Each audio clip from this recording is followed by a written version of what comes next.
চলে এলাম 8 নম্বর দিনে WBSSC গ্রুপ ডির ম্যাথামেটিক্সের প্রশ্ন নিয়ে। আগের দিন বাড়ির প্রশ্ন ছিল যে 500 টাকার কত পার্সেন্ট 75 টাকা। তো রুল অনুযায়ী আমরা কি করবো, 100 টাকার কত পার্সেন্ট 75 টাকা না 75%, তাই তো? তাহলে 100 টাকার কত গুণ 500 টাকা হয় 5, তার মানে এটাকে 5 দিয়ে ভাগ করতে হবে, তবে গিয়ে এটা ব্যালেন্সে থাকবে। পাশে গুণ করবো, পাশে ভাগ করবো, কত হবে 15%, অপশন সি। তো যারা অপশন সি দিয়েছে তাদের প্রত্যেককে অসংখ্য অভিনন্দন।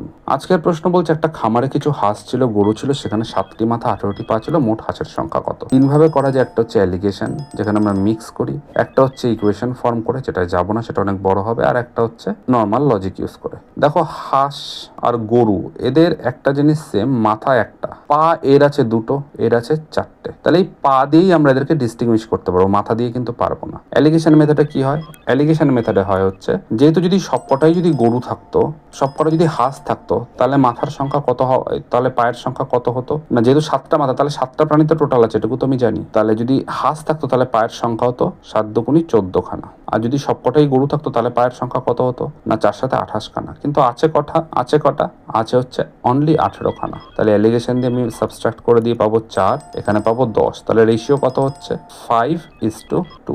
5:2 মানে টোটাল হচ্ছে 7 ইউনিট, তার মানে এখানে টোটাল প্রাণীই তো আছে 7টা, তাহলে 5টা হবে হাঁস, 2টো হবে গরু, তাহলে মোট হাঁসের সংখ্যা কত হবে 5টা, অপশন সি।